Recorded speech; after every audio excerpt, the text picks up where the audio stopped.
It was a day I would never be able to forget. My mother-in-law's 70th birthday gala. A lavish affair with 99 tables, laden with every gourmet delicacy imaginable. The guests were all influential figures, the city's elite, but my parents, two retired teachers from a small town in rural North Carolina, were seated at a table with the service staff by their own son-in-law and his mother.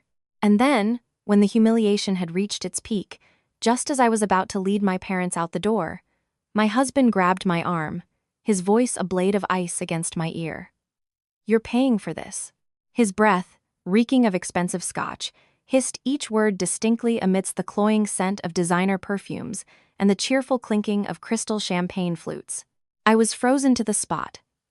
All around me, the grand ballroom of the five-star Grand Astoria Resort was opulently decorated with tens of thousands of imported roses.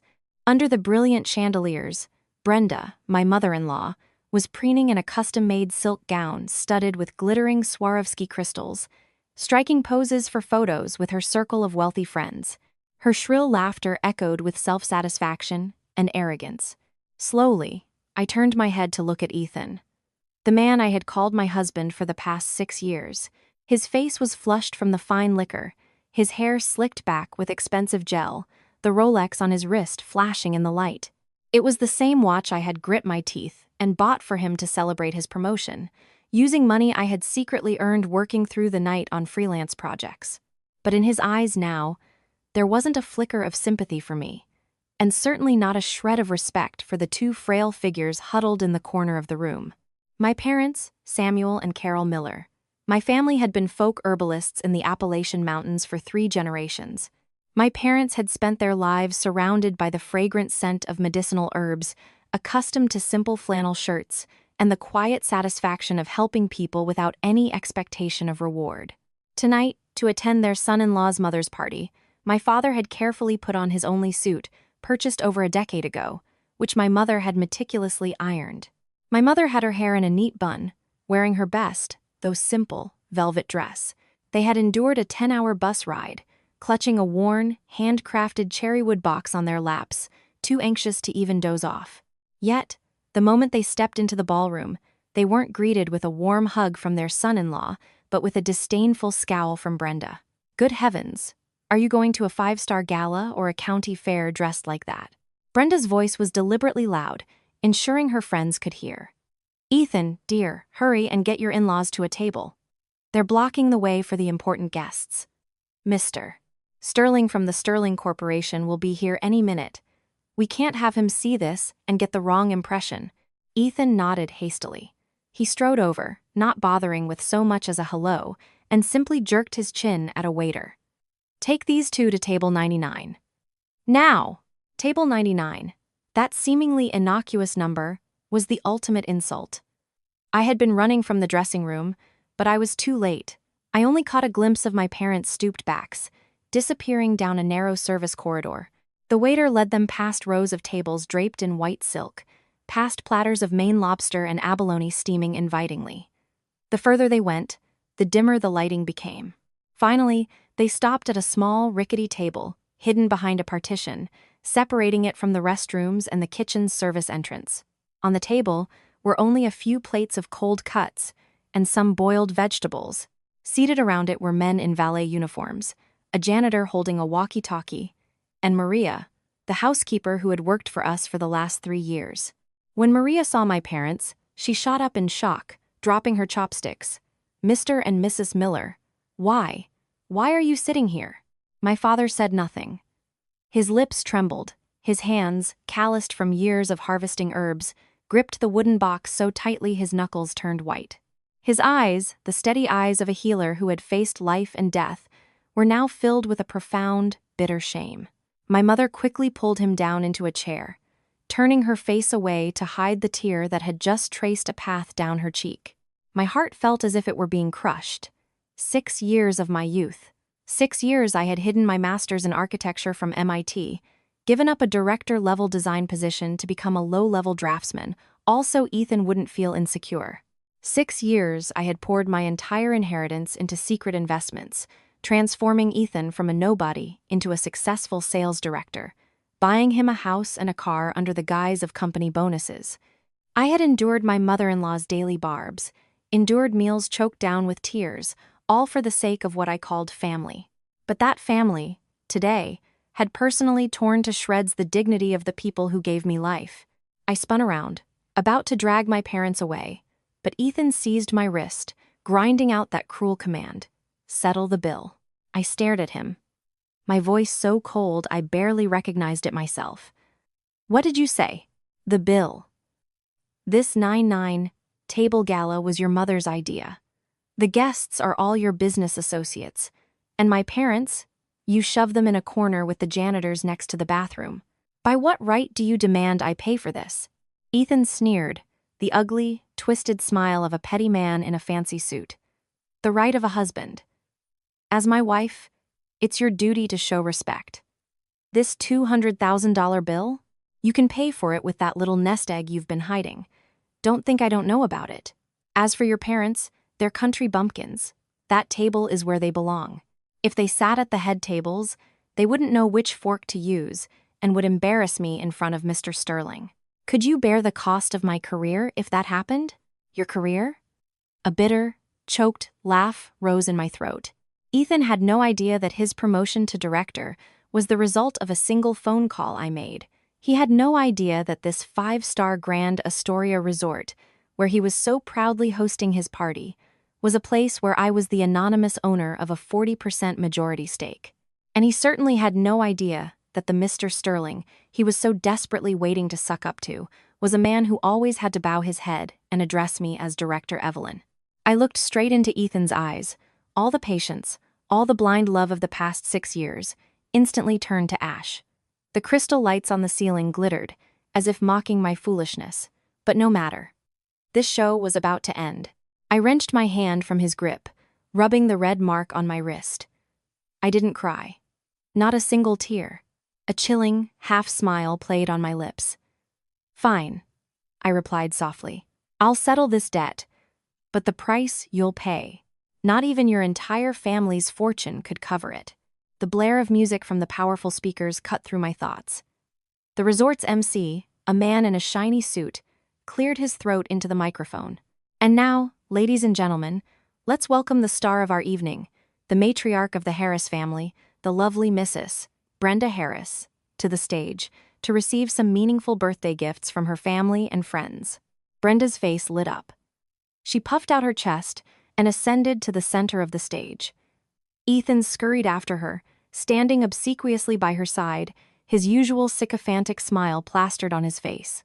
A wave of polite, insincere applause rippled through the room as guests lined up, one by one, to present their gifts. Some gave gaudy gold necklaces, others pressed thick, red envelopes into her hands. Brenda giggled, the powder on her face threatening to crack. "Oh, you're all too kind, too generous."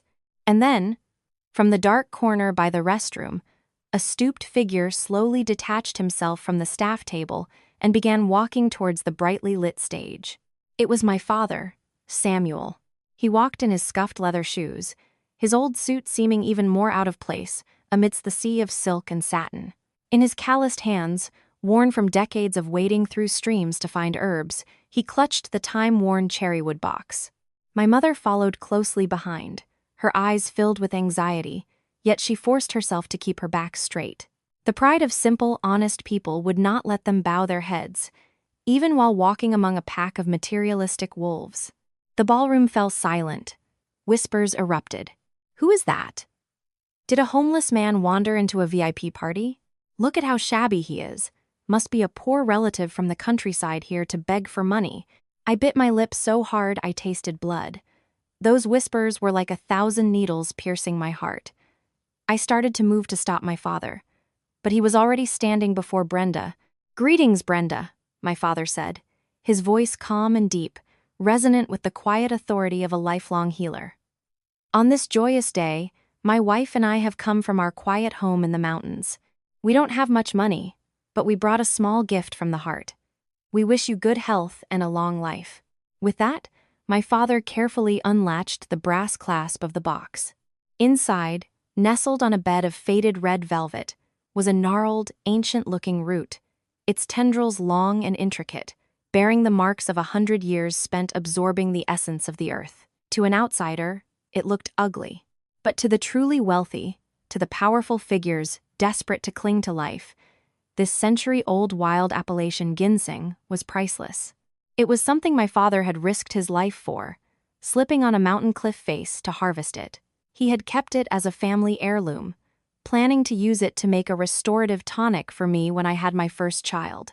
And yet today, for his daughter's sake, he had brought it as a gift for my mother-in-law. But Brenda merely glanced into the box and curled her lip. The fake smile on her face vanished, replaced by utter contempt. "What is this? Did you dig this shriveled old root out of some ditch on your way here?" She pinched the ginseng between two fingers, adorned with long, fake nails, waving it in the air like a dirty rag. "My God, my party cost hundreds of thousands of dollars, filled with millionaire guests. It's bad enough you show up to freeload and sit with my maid, but now you bring this piece of garbage up here to make a fool of me in front of everyone?" My father was stunned. His sharp eyes narrowed. "Brenda, this is a century-old Appalachian. Appalachian, Appalachian, whatever," Brenda shrieked, cutting him off. "I have plenty of expensive Korean ginseng and bird's nest soup from overseas. Do you think my house is a dumpster for you to throw your forest trash into?" Crash. She flung her hand, and the priceless century-old ginseng was sent flying, landing with a dull thud on the cold marble floor. The cherrywood box followed, hitting the edge of a table and splintering into pieces. My mother cried out, dropping to her knees, her trembling hands scrambling to gather the broken pieces of the root. Tears streamed down her face, splashing onto the polished floor. My father stood frozen, his jaw clenched, his thin shoulders shaking. In all his years of healing the sick, he had never endured such a humiliation. "Security!" Brenda screeched, waving her gold-laden hands. "Get these two old people back to the kitchen corner. They're ruining my party." Ethan, standing right beside her, didn't try to stop his mother. Instead, he crossed his arms, muttering irritably, "I told you to just sit quietly down there. Now you had to crawl up here and make a scene. So annoying." I stood in the shadows, my heart no longer beating with pain, but with a towering inferno of rage that was incinerating the last remnants of weakness and patience in my soul. The scene before me slowed down, like a film in slow motion. My mother on her knees, gathering a broken root, my father, head bowed in silence, and Brenda and Ethan, standing on high, looking down with the eyes of ignorant bullies masquerading as aristocrats. I took a deep breath, about to step out and slap both of them across the face. But just then, my eyes inadvertently glanced towards the VIP table, number 01, the most central, most lavish table, reserved for the guest of honor. Seated right in the middle was a young woman. She wore a revealing red evening gown with a thigh-high slit, her face heavily made up, her crimson lips curled into a smirk as she watched my parents' humiliation. But what made my pupils contract, what made my breath catch in my throat, wasn't her brazen smile. It was the object glittering on her pale neck, a ruby pendant, shaped like a teardrop, surrounded by 12 small diamonds set in an undulating wave of platinum. It wasn't a piece of jewelry you could buy in a store. It was a one-of-a-kind design, drafted by my own hand and custom made at the most prestigious jeweler in the city to commemorate our 3rd wedding anniversary. Last month, Ethan told me his car had been broken into, his briefcase stolen along with the gift box containing that very necklace. I had believed him. I had comforted him as he pretended to lament his loss. It turned out that my anniversary gift, my symbol of love, was now brazenly displayed on the neck of his mistress, whom he had openly brought to this party and seated at the head VIP table. While my own parents, the people who brought me into this world, were relegated to a corner by the restroom and were now on their knees, suffering this public disgrace. A soft crack echoed in my mind. The cage of family and forbearance had shattered completely. Enough. It was time for the curtain to fall on Brenda and Ethan's pathetic play. I was no longer the fool they could bleed dry, no longer the target for their pathetic insecurities. I stepped out of the darkness. The light from the crystal chandeliers illuminated me. I was wearing a simple, minimalist black dress, no jewelry, nothing elaborate. But with every step I took, I exuded an aura so chilling that those standing nearby instinctively recoiled to make way. The clicks of my high heels on the marble floor were rhythmic, sharp, and full of power. Stop. My voice wasn't loud, but it was laden with a lifetime of suppressed fury, cutting through the hall's noise like a shard of ice. Everyone turned. Ethan flinched when he saw me, a flicker of guilt in his eyes, but it was quickly replaced by arrogance. "Evelyn, what the hell do you think you're doing? Are you trying to cause a scene? Get back to your seat, now." I didn't even glance at him. I walked straight to my mother and slowly knelt on one knee. I gently pushed her trembling hand aside and began to pick up the pieces of the century-old ginseng myself, placing them back into the broken box. "Mom, get up," I said softly, lifting her by the arm, my gaze firm as I looked into her red-rimmed eyes. "A treasure of the Miller family will not be trampled on by animals. You and Dad stand up straight for me. From this moment on, no one in this ballroom has the right to make you bow your heads." Then, I stood tall and turned to face Ethan and Brenda on the stage. My eyes swept over the mistress in the red dress cowering at the VIP table, then locked onto the rapidly paling face of the man I had shared my life with. I smiled, a perfect smile, devoid of sorrow, sharp as a newly honed blade. The mask of the long-suffering wife was officially torn away, revealing the true queen who had hidden her power for far too long. "Ethan!" I enunciated each syllable, the sound reverberating through the hall.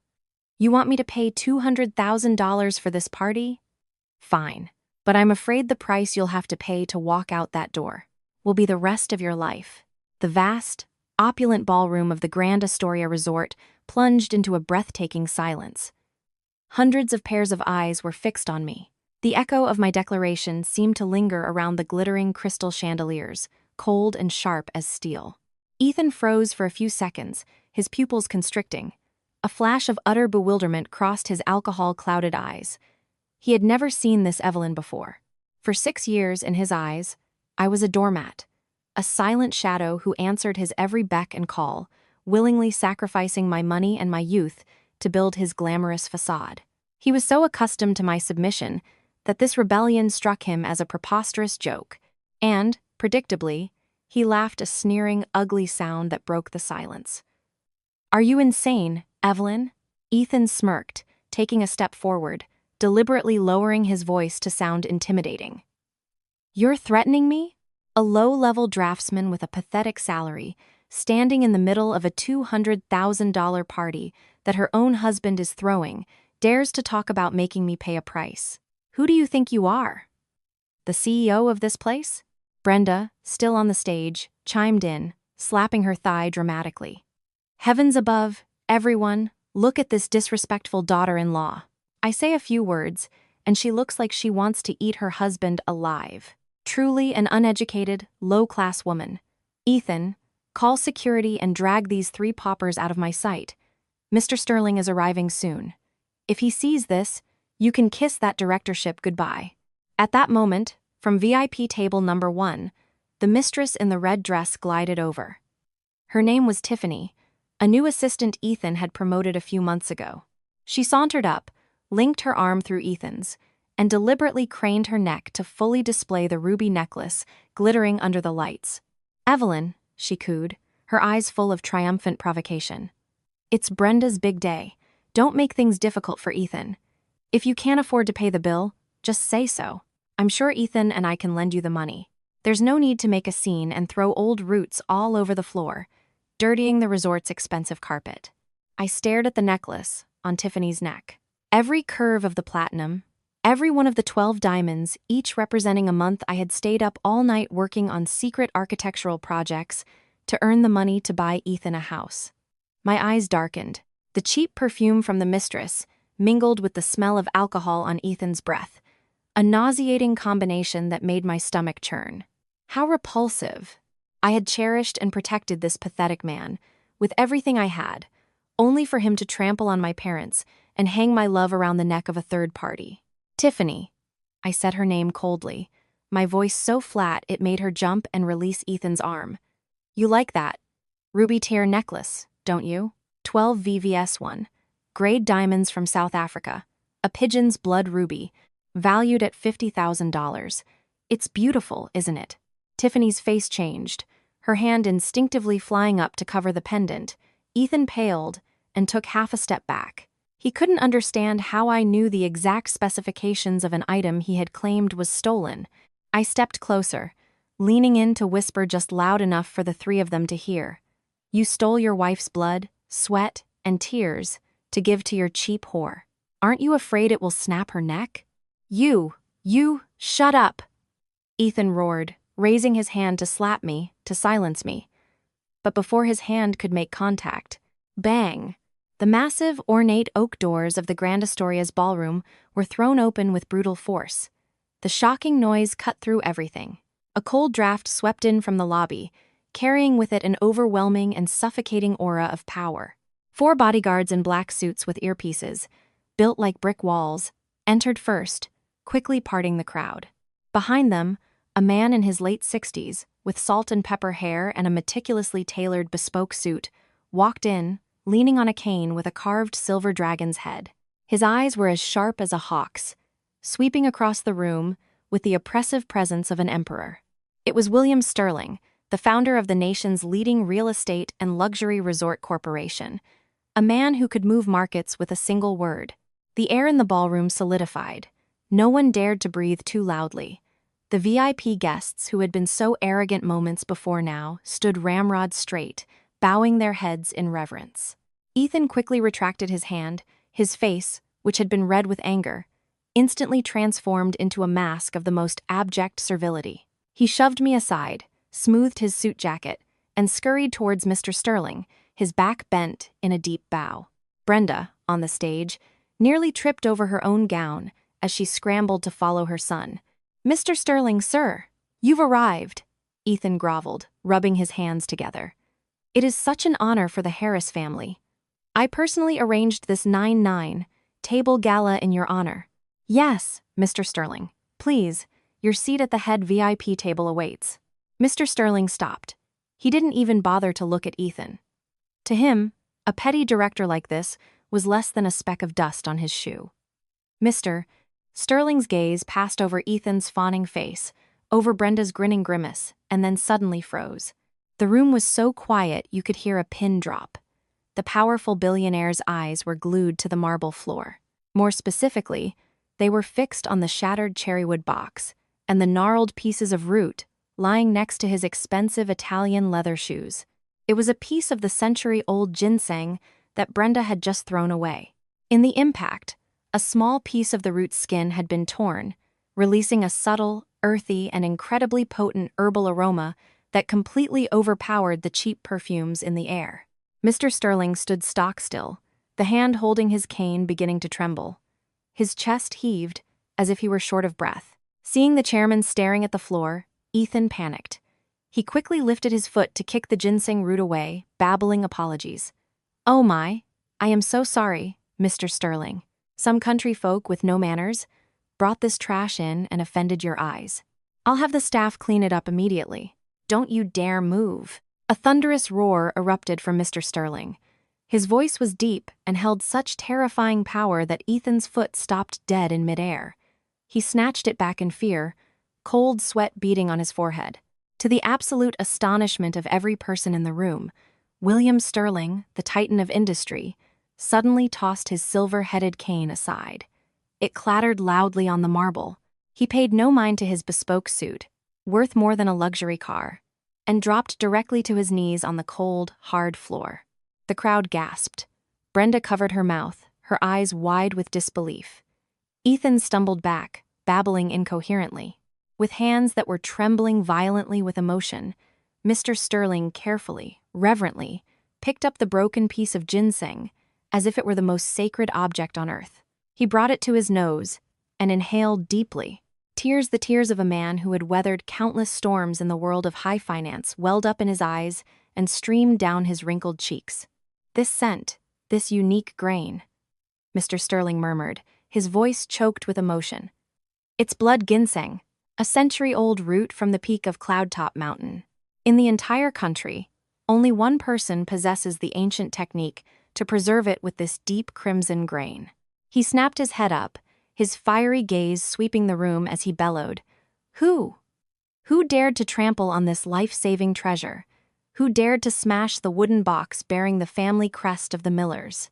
Ethan and Brenda were shaking like leaves in a storm. Ethan's legs gave out, and he collapsed onto the thick carpet. He didn't understand.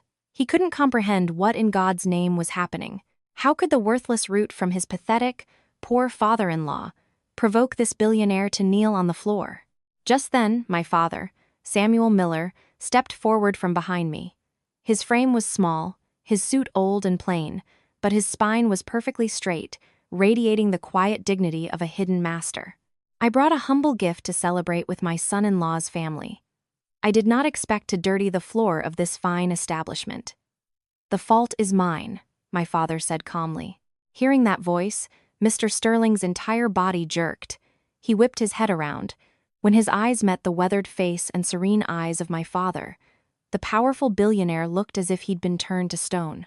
His lips moved, but no sound came out as more tears flowed. He scrambled to his feet and staggered towards my father. When he was 3 paces away, Mr. Sterling straightened his suit and then, shockingly, bowed at a perfect 90-degree angle before my father. "Master Healer, my benefactor," Mr. Sterling's voice broke. "20 years ago, after that landslide on the mountain pass, if it weren't for a piece of this very blood ginseng you gave me that pulled me back from the brink of death, there would be no Sterling Corporation today. You retreated into the mountains, and I've spent a fortune trying to find you for 2 decades, with no success. I never, ever imagined I would have the honor of seeing you here." A collective roar of understanding went through the crowd. All 99 tables erupted as if a bomb had been dropped. Guests stared at each other, their mouths agape. What? Ethan Harris's father-in-law, the old man who was forced to sit with the kitchen staff, was the life-saving benefactor of William Sterling, the man he'd been searching for 20 years, the owner of a priceless treasure. Brenda stood frozen, the blood draining from her face, leaving it as white as a sheet. She had personally thrown away the benefactor of the most powerful investor in the country. She had smashed a treasure that billions couldn't buy. Overwhelming regret and terror began to eat her alive. Ethan was still on the floor, clutching his head. "No, it can't be. My father-in-law is just a poor old herbalist. It can't be," he mumbled like a man in a trance, his brain completely overloaded, unable to process this terrifying reversal of fortune. But that was not the end of his tragedy. The most shocking revelation was yet to come. After paying his respects to my father, Mr. Sterling stood up straight. He wiped his tears, and then his gaze shifted. It passed over Ethan's panicked face, over Brenda's terrified expression, and finally, it landed on me, Evelyn. Unlike the reverent gratitude he showed my father, when Mr. Sterling looked at me, his entire demeanor changed. The awe-inspiring presence of the billionaire vanished, replaced by the respectful, absolute deference of a subordinate to their superior. He took a step back, clasped his hands in front of him, and bowed deeply once more, his voice clear and ringing, loud enough to shatter Ethan's eardrums. "Director Evelyn, my apologies for my late arrival. As per your instructions, the entire board of directors is present. We welcome you, the true owner, the holder of the 40% majority stake in the Grand Astoria resort chain, as you officially reveal your identity." Boom. Mr. Sterling's words were a lightning bolt that struck the center of the hall, splitting the suffocating atmosphere in two. The true owner? The majority shareholder of the Grand Astoria? Evelyn? Ethan fell backward, his back hitting the floor with a heavy thud. His eyes bulged as if they were about to pop out of their sockets. His lips trembled, pale and bloodless. He stared at me, the wife he had, just minutes before, derided as a low-level employee with a meager salary, a freeloader. That same wife was now standing tall under the brilliant lights, her expression serene and cold, radiating the proud aura of a phoenix rising from the ashes. I smiled faintly, a devastatingly beautiful smile. "Ethan," I said, my voice soft, but landing on his chest with the weight of 1,000 pounds. "I told you. For this $200,000 party, the price you'd have to pay to walk out that door would be steep." The silence that blanketed the Grand Astoria ballroom was no longer just quiet. It was a razor-sharp blade, slowly peeling away every layer of fake prestige from Brenda and Ethan. The brilliant light from the crystal chandeliers seemed to intensify, mercilessly exposing every grimy corner of the betrayer's soul. Ethan sat limply on the plush carpet, his hands clawing at his expensive trousers until they were a wrinkled mess. His lips trembled uncontrollably as he tried to force out broken words. "Evelyn, you're the owner? No, that's impossible. For 6 years, your salary was nothing. Your clothes were all from sales racks. How could you?" I descended from the stage's platform, walking towards him. The click-clack of my heels on the marble floor was a slow, deliberate rhythm, like the final judgment of a death sentence. I stood over him, looking down at the top of his head, now slick with cold sweat, the head of the man I had once poured my entire youth into loving. A mocking, sorrowful, and ice-cold smile touched my lips. "You find it strange, Ethan? You think a man like you, devoid of talent, lacking any real skill, good only for flattery and schmoozing, climb to a director position so quickly on your own merits. You think that $50 million interior design contract your company landed last year was because of your brilliant negotiation skills. No. It was because I nodded my head. I was behind the scenes, using my power as the majority shareholder of the Grand Astoria to pave your way to the top." Ethan's mouth fell open, his eyes widening as if they would tear from their sockets.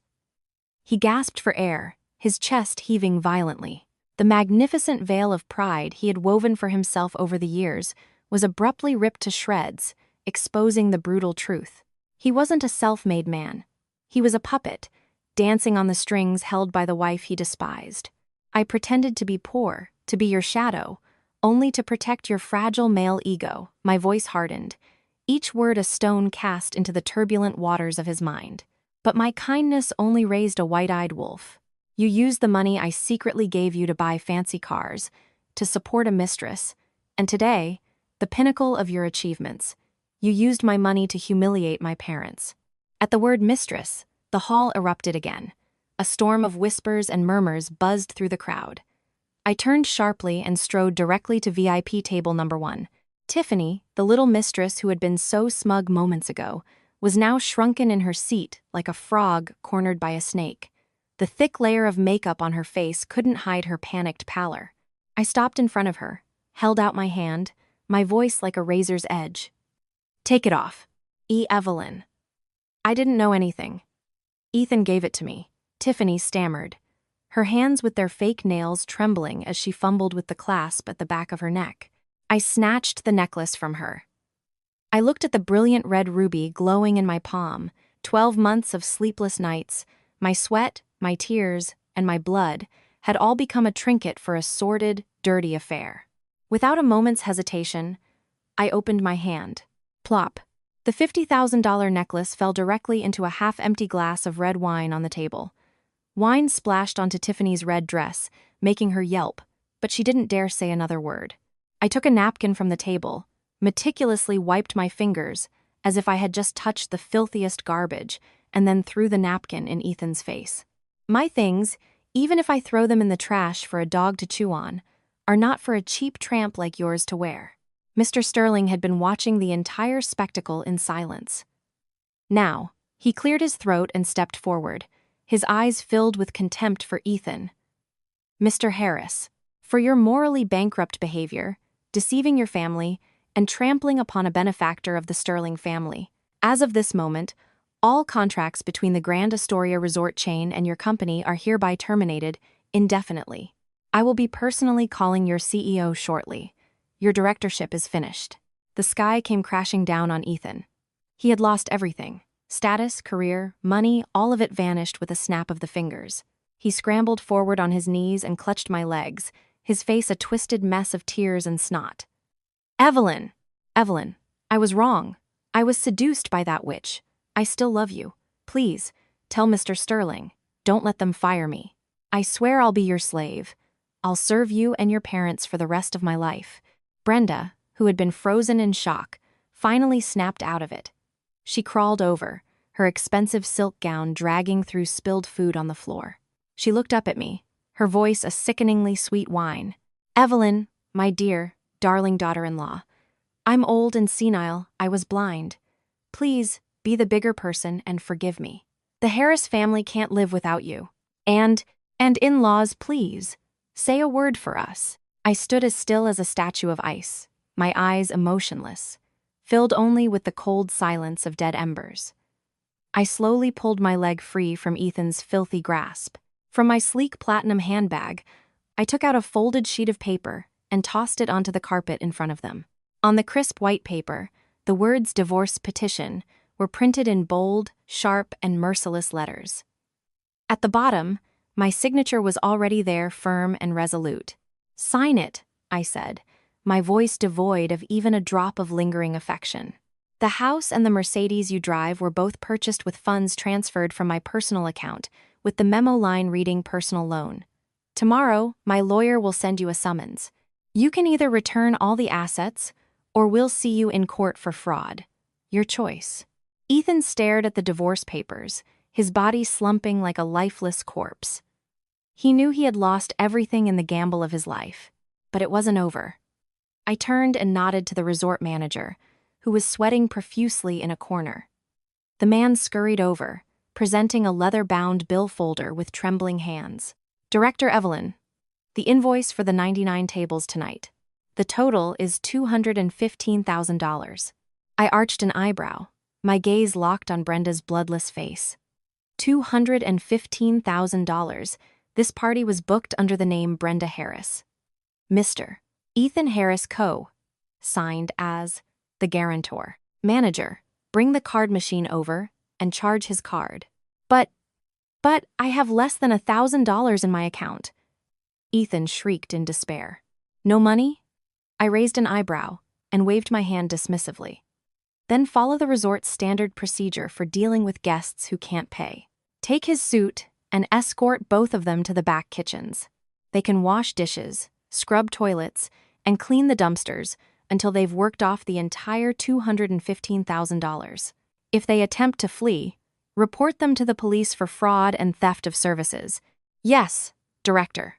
The black-suited bodyguards answered in unison. They immediately moved in, grabbing Ethan and Brenda by the arms and dragging them away. Their screams, their pathetic begging and weeping, echoed down the hall before fading behind the doors of the steamy kitchen, the very same dark corner where, just an hour before, they had so callously banished my parents.